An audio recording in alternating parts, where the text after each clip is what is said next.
보성이는 아빠는 커피, 보성이는 콜라. 자, 시작하자. 음. 저들 위해 꾸민 낙토를 저들 스스로 버리고 가는 미혹한 인간 말종들이라니. 말종이란 것은 가장 심한 욕 중에 하나야. 그러니까 사람 보고 함부로 하면 안 돼. 이런 그 심한 배신자들이라니. 그래서 이제 도로를 개설하기로 작정했다. 그래서 도로를 차를 타고 다니면서 이제 탈출자가 있는지 감시하려고.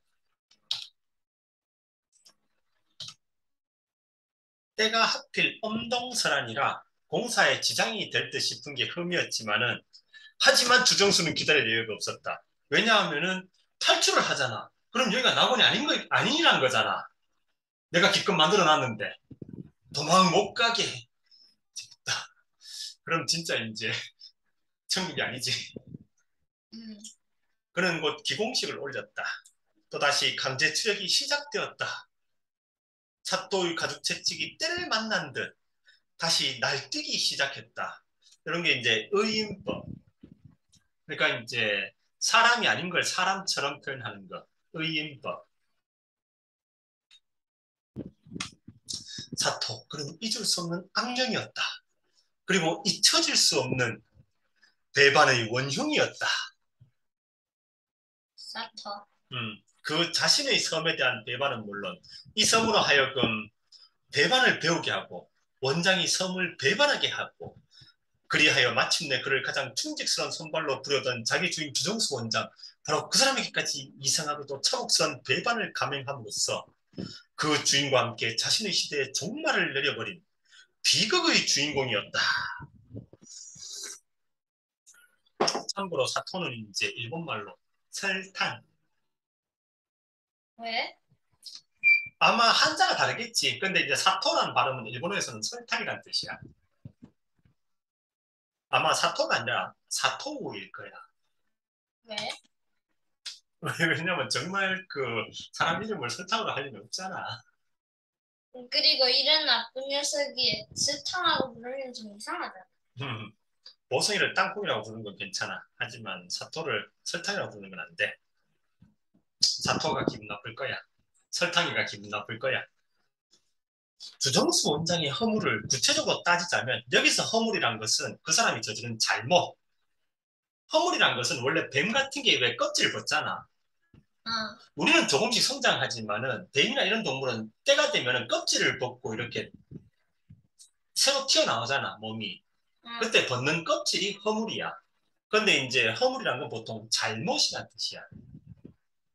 구체적으로 따지자면 사실 그 사토라는 인물에게서 저질러진 저기 대부분이라 해도 과언이 아니겠지요. 그러니까 과언이 아니다. 지나친 말이 아니다. 그렇다면 말이요.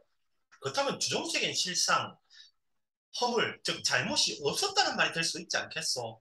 그러니까 그 조백한 원장이 하고 싶은 말은 주정수가 나쁜 놈이 아니라 사토가 주정수를 꼬셔서 나쁜 놈으로 만들었다.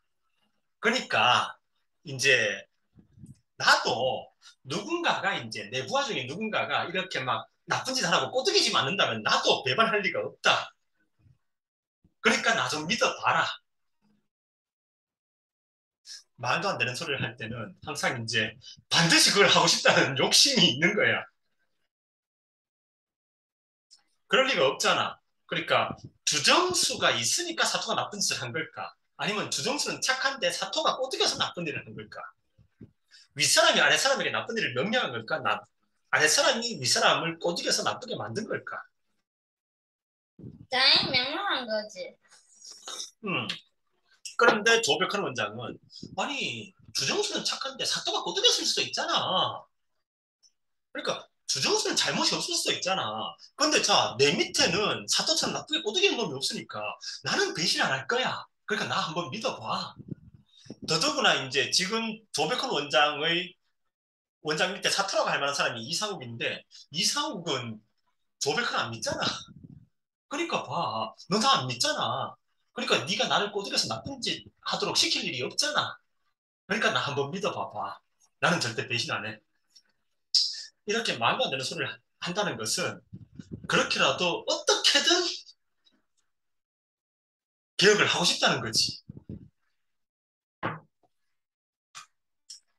하지만 그런 공식적인 해석을 떠나서 주정수와 사토 두 사람의 관계 속에서 이를 생각한다면 서물은 역시 사토 쪽이 더 크지 않겠어.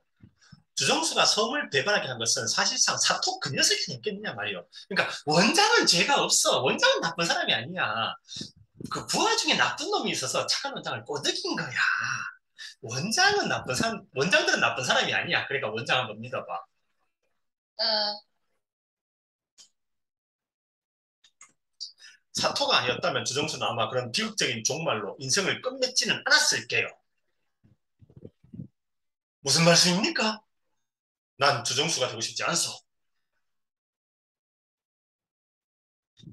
즉, 당신이 사토가 되어서, 이상욱 당신이 사토가 되어서 나를 나쁜 길로 꼬드기지 않는다면은 내가 주정수가 될 일은 없을 거요. 즉, 배신은 없을 거요. 난 또다시 주정수가 되고 싶지 않소. 이 섬은 한 사람의 주정수만으로 이미 충분할게요. 사토 역시 한 사람으로 족할게요. 이 과장이 사토가 되지 않는 한 나 역시 주정수가 될 염려는 없을게요.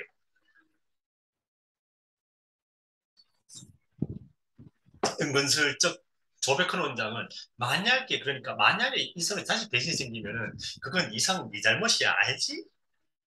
이렇게 하고 있다. 이런 걸 이제 요즘 한국 표현으로 실드 친다. 자기 자신을 보호한다. 실드 친다. 라고 한다. 근데 음. 쌍도 마법 아니잖아. 어. 그러니까 저게 말이 안 된다는 걸 알지. 근데 한 가지 확실히 알 수 있는 것은 조백헌 원장이 무슨 수를 써서든 할 생각이구나. 저렇게 핑계 줄줄줄 핑계 대는 거 보니까 어떻게든 할 생각이구나. 도대체 원장님께서는 저게 뭘 원하십니까? 그저 나 하는 일을 구경꾼처럼 바라보고 있지만 말고 관심을 가지고 좀 도와달라는 것뿐이요. 두려운 건 바로 그 원장님의 신념인 것 같습니다. 그러니까 나는 이 섬을 낙원으로 만들 수 있다라는 그 원장님의 신념이 저는 가장 무섭습니다. 그날 오후 상욱의 책상 위에 웬 원고 뭉치 비슷한 우편물이 놓여졌다. 이건 뭔가 하면은 왜 얼마 전에 자살한 그 소설가 있잖아. 한민. 응. 걔가 쓴 소설인데 걔가 써서 육지의 출판사에 보낸 소설인데 반송돼 왔어. 그러니까 살아있을 때 보냈는데 이게 반송돼 오기 전에 한민이 죽었잖아. 응. 그러니까 이제 이걸 누굴 갖다 줘야 될지 모르겠다가 이제 조백헌 원장 책상에 놔뒀어. 그러니까 조백헌 원장이 이제 그 소설을 읽어보더니만은 이거 이상욱 과장 책상에 갖다 놔.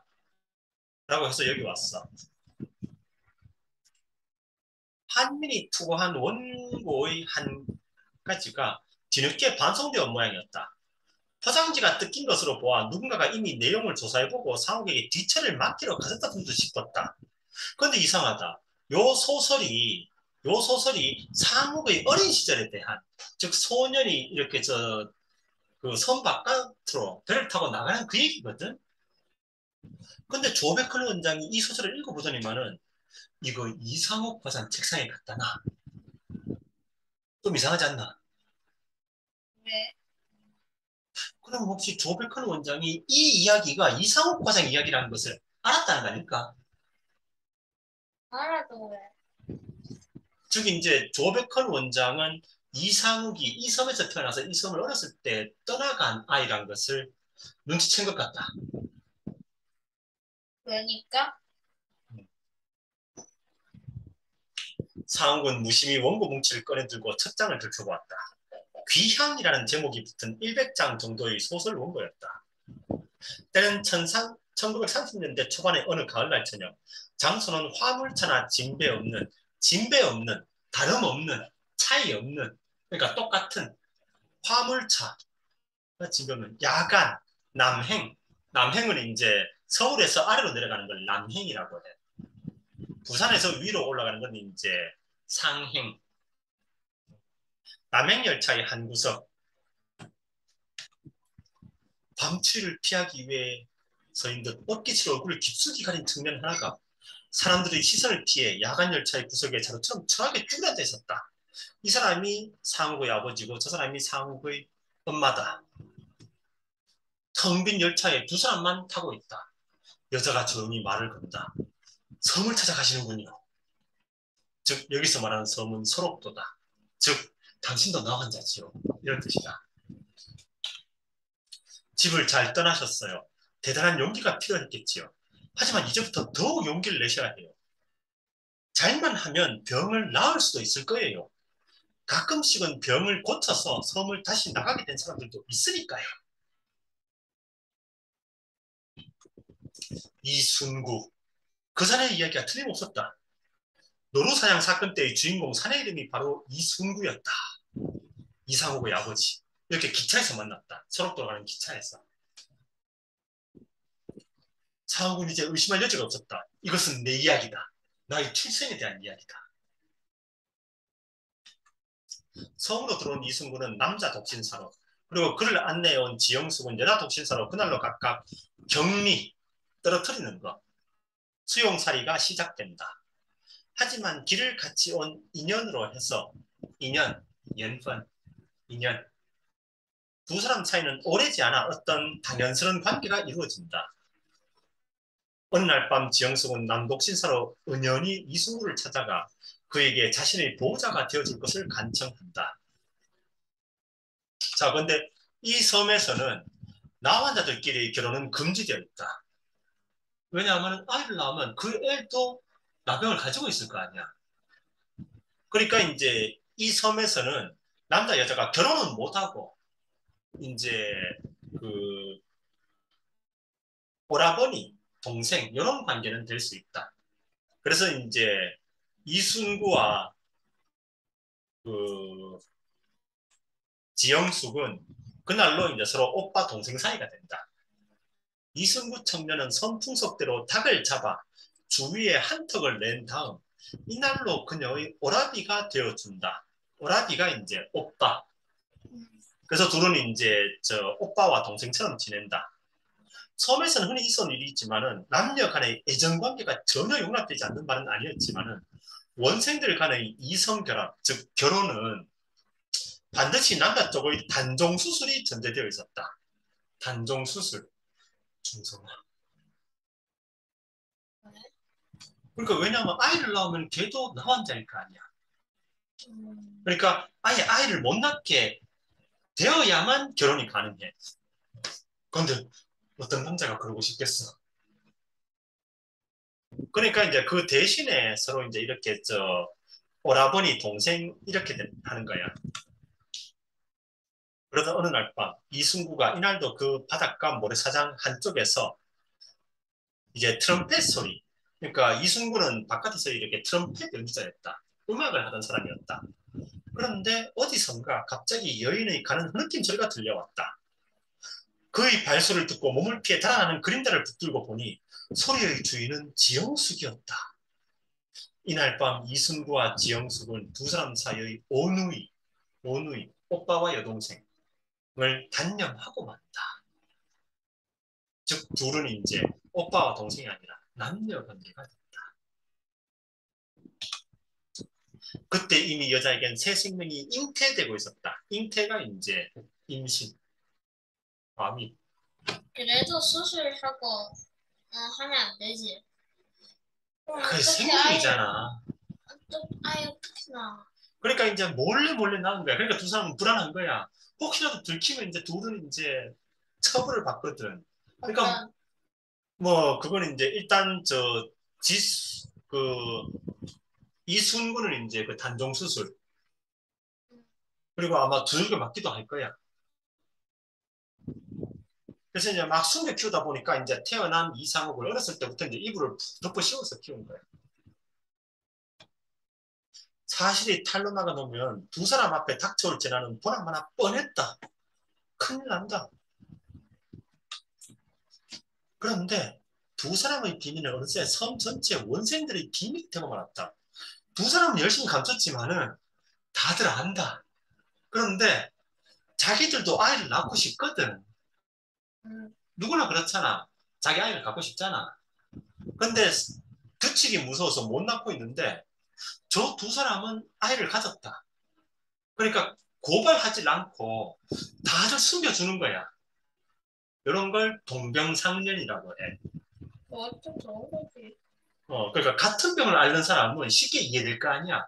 쉽게 공감이 될 거 아니야. 그걸 동병상련이라고 해.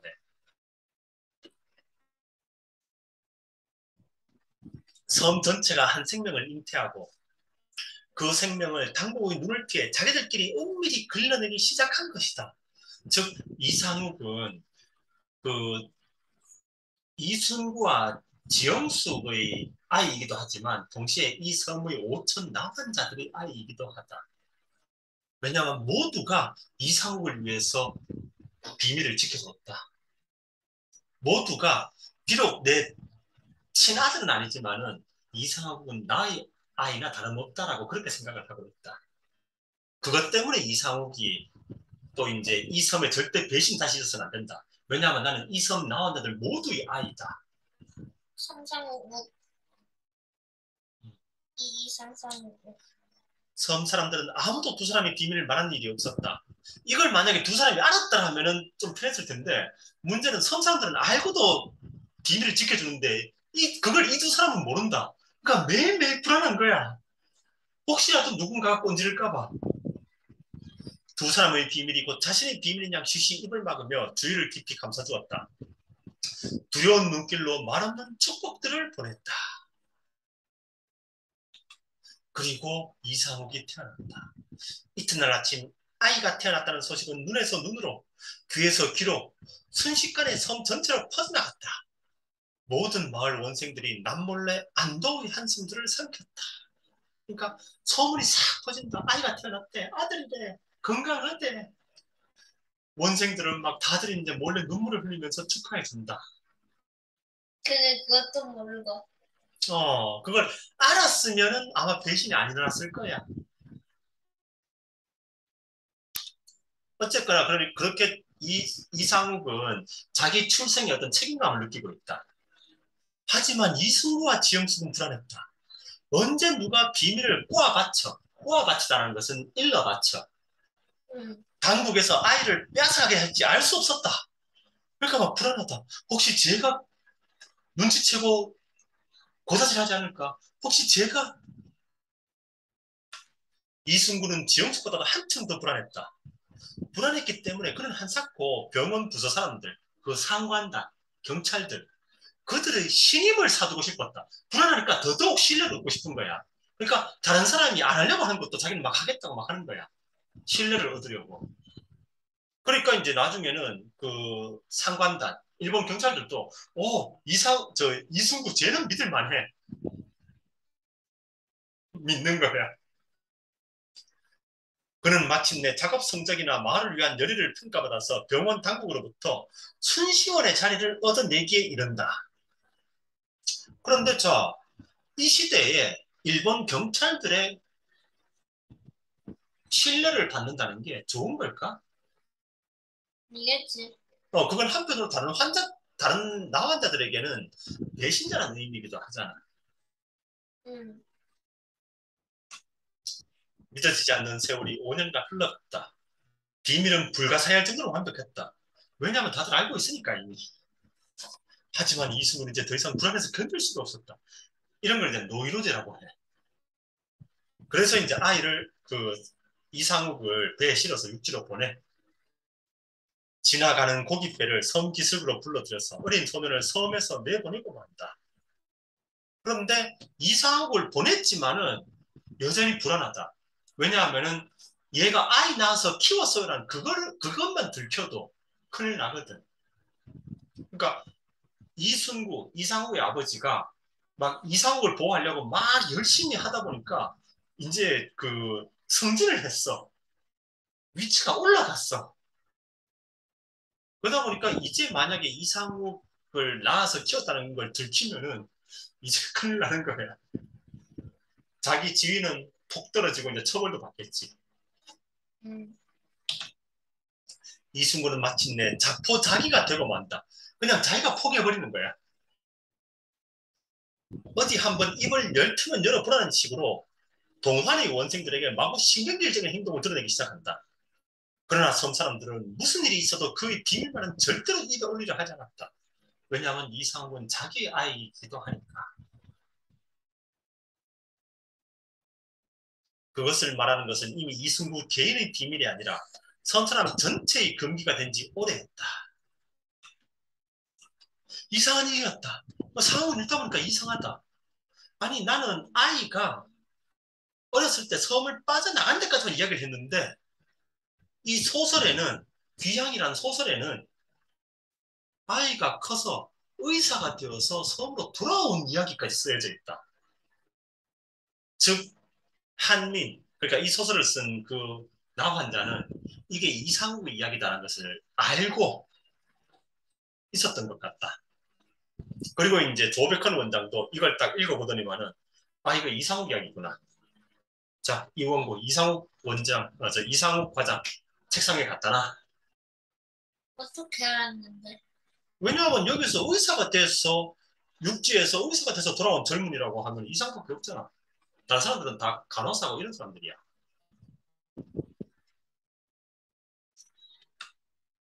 사욱은 소설의 제목이 기양이라 붙여진 데 대해 처음엔 납득이 잘 가지 않았다. 원고지를 되짚다 끝부분 몇 장을 들춰보니 소년은 후일 성년이 되어서 다시 섬으로 돌아와 섬 일을 10년껏 돌보는 것으로 결말이 지어져 있었다. 그래서 소설 제목이 귀향이다. 고향으로 돌아온다.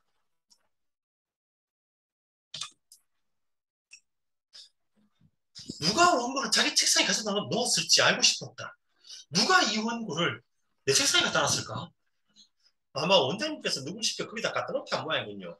이 과장이 알아서 처리하시라고 말입니다. 왜냐하면 이건 네 이야기니까. 축구에 대한 원장의 집념은 사옥이 상상했던 것보다도 훨씬 대단한 것이었다. 코치를 육지에서 들어와가지고 코치에게 이제 전문적으로 훈련을 시킨다. 체력 훈련부터 공 차는 거 이런 거. 이거 차는 건 너무 아프잖아. 어. 한 번은 섬 밖에까지 축구팀을 초청해다 시범 경기를 가진 일이 있었다. 원정군은 고흥군을 대표해서 온 팀이었으나 그러니까 그 육지의 그 동네 그 육지 동네의 대표팀 섬에서는 오히려 2대 0이라는 스코어로 의외의 패배를 면치 못했다. 그러자 원생들은 깜짝 놀란다. 우리가 이겼다고? 육지에서 온 팀을 상대로 우리가 이겼다고? 조금씩 축구에 관심을 갖기 시작합니다. 아니 우리가 육지인들 이겼단 말이지. 보다 더 눈에 띄게 달라진 것은 섬 사람들의 태도였다. 섬의 분위기였다. 우리가 이겼단 말이지. 섬 사람들에게서도 마침내 변화가 나타나기 시작했다. 장로교 팀과 천주교 팀의 시합이 회를 더해갈수록 섬 사람들도 차츰 이 희귀한 구경거리에 관심을 기울이기 시작했다. 섬 사람들은 그렇듯 슬금슬금 축구에 취해 들어가고 끝내는 스스로 열이 올라 흥분하기 시작했다. 친선 시합이 50여 회를 헤아리자 친선은 이제 그러니까 왜 우리 학교 수업 끝나고 나면 다른 학교에서 온 학생들과 이렇게 저 농구 경기나 축구 경기 하잖아. 그게 친선. 서로 이제 친해지려고 시합하는 거. 친선 시합. 50여 회를 헤아리다. 카운팅. 계산해 보니까 50여 번 된다. 이렇게 헤아리다. 근데 나 이길 수 없는데. 근데 싸울 때마다 이겨. 싸울 때? 그러니까 축구 경기를 할 때마다 이겨. 왜 그런지 좀 이따 보자. 이젠 섬 전체가 온통 축구에 들떠서 지내는 판국이었다. 원장은 내내 그렇게 원생들에게 공만 차게 하고 있었다. 가을이 지나고 겨울이 왔다. 다시 겨울이 가고 봄이 왔다. 원장은 그 고흥 군민체육대회의 최종 결승전에서 4대2라는 큰 스코어차로 우승을 차지했다. 기대 이상의 수확이었다. 그러다 보니까 원생들의 생각도 바뀐다. 어쩌면 우리가 건강인들보다 더 강한 게 아닐까? 어쩌면 우리가 건강인들 이길 수 있는 게 아닐까? 조 원장은 점점 더 자신이 굳어져갔다. 아니 그는 왜 이렇게 가? 이건 부인이 쓴 게 아니야? 축구 저렇게 잘하는 사람이 이렇게 가는 거야? 그는 이윽고 축구팀을 이끌고 두 번째로 원정 시합기를 나섰다. 광주에서 열리는 도내 춘계 축구 선수권 대회의 군 대표로 출전 신청을 낸 것이다. 그래서 트럭에 몸을 싣고 보성이 너무 불평하지 마. 보성이도 군대 가면은 자주 타게 될 거야. 재밌어. 그래도 걸어가는 게 아니라 트럭 타고 간다는 게 편해. 좋아. 병원팀이 마침내 도 선수권을 장악했다. 장악했다는 것은 룰, 지배했다. 컨캐스트.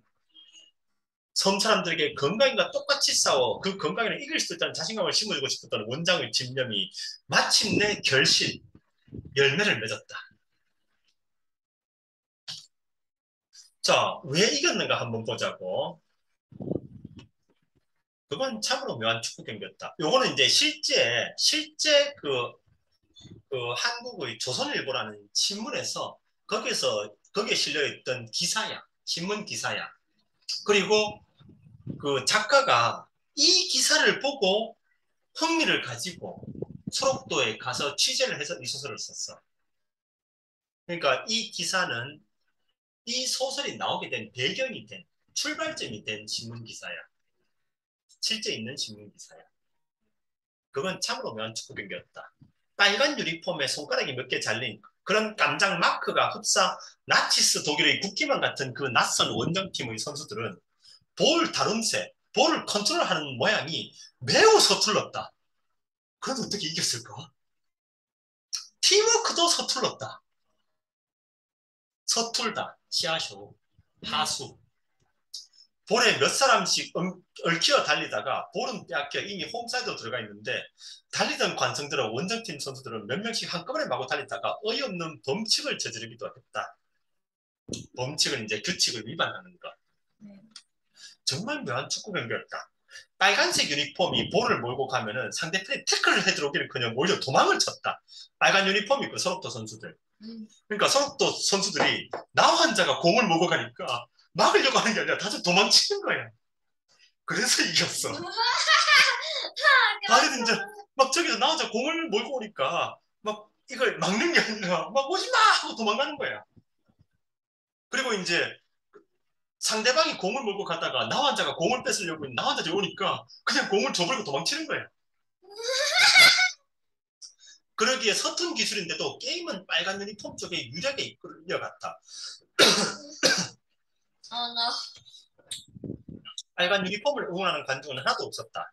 물론 야유하는 사람도 없었다. 다만 군복 입은 한 고급 장교, 이게 이제 조백헌 원장, 라인 밖을 쳇바퀴 돌듯 맴돌며 발악에 가까운 응원을 했다. 임마 똑같은 사람이야. 똑같은 축구 선수란 말이야. 다를 게 아무것도 없단 말이다. 장교는 고함치며 꺼져 들려는 투지에 불을 붙이며 뛰어다녔다. 팀의 마크처럼 손가락이 없는 선수들은 소음으로 축구와의 코를 메우고 공을 찼다. 왜냐하면은 이제 빈 공간이 있으면 안 되잖아. 거기를 이제 발가락 대신에 솜으로 채우고 신발을 신고 공을 찼다. 눈썹이 없다는 것과 문둥이라는 것과는 다르다고 말하지 않았냐 말이다. 보결 선수, 그러니까 후보 선수가 다 나갔다. 그럼 뭔가 하면은 선수가 한 명 빠질 때마다 후보 선수가 들어가야 될 거 아니야.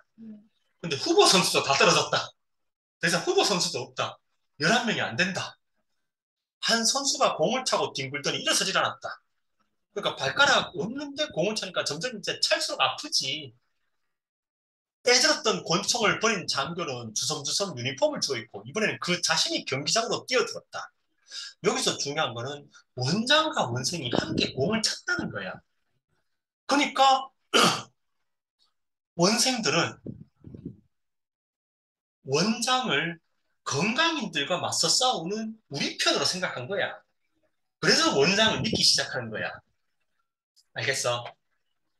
이 축구 경기라는 싸움 속에서 원장이 원생들과 같은 유니폼을 입고 같이 공을 차고 있잖아.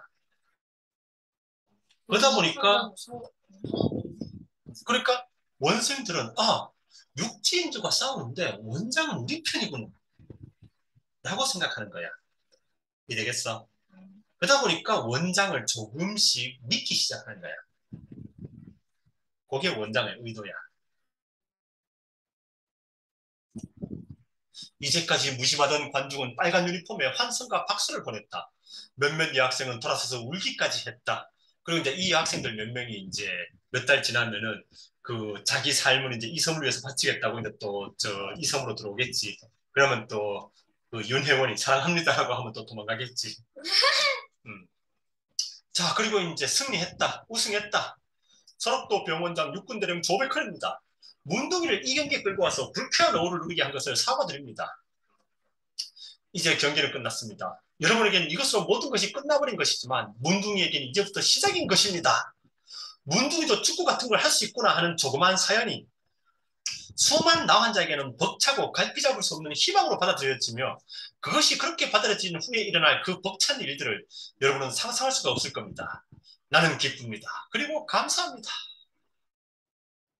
그리고 이제 우승하고 돌아왔다. 그러니까 섬에서 이제 막 잔치가 벌어진다. 와, 조백헌 원장 만세! 서럽도 팀 만세! 이날 말은 누구에 대한 경원. 그러니까 겉으로는 친한 척하면서 속으로는 하는 경원스러움도 없었고 전부 다 막 술 마시면서 다들 막 친해진다.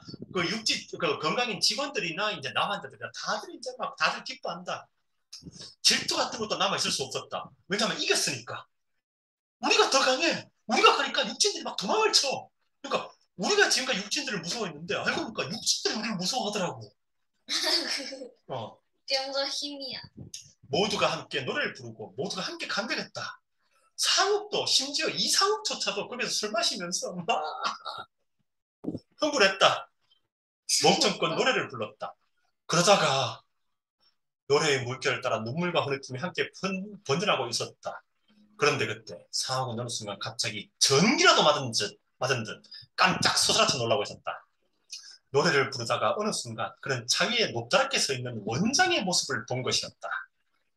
그는 눈물을 흘리지 않고 웃고 있었다. 상욱은 그 원장의 웃음 띤 얼굴을 보자 자신도 모르게 그만 기분이 오싹 가라앉았다. 다들 밑에서 캠프파이어 하면서 막 취해서 막 노래 부르고 이렇게 하고 있는데 원장만 트럭 위에 올라가지고 이렇게 아래를 내다보면서 싹 웃고 있다. 원장만 이 파티에 참가하지 않고 있다. 사업은 그걸 보고 깜짝 놀랐다.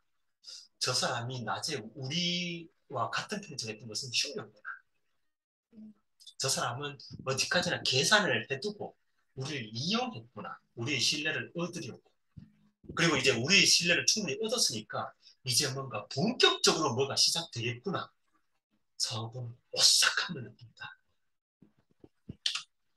이제 진짜로 뭔가 시작될 모양이다. 도대체 어느새 이렇게 되고 말았지? 5천 명이 한 사람처럼 똑같이 생각하고 똑같이 흥분하고 있었다. 이제 아무도 원장을 경계하는 사람이 없었다. 모두가 알 수 없는 자신감에 들떠 있었다. 그를 믿고 그에게 감사하고 있었다. 그 흥분 속에 원장은 혼자 웃고 있었다. 그리고 사업을 혼자 치를 떨고 있었다. 치를 떤다는 것은 이제 너무 무섭거나 너무 놀라가지고 몸이 떨리는 거. 화난 게 아니야. 어? 화난 거 아니야. 화난 거하고는 좀 달라.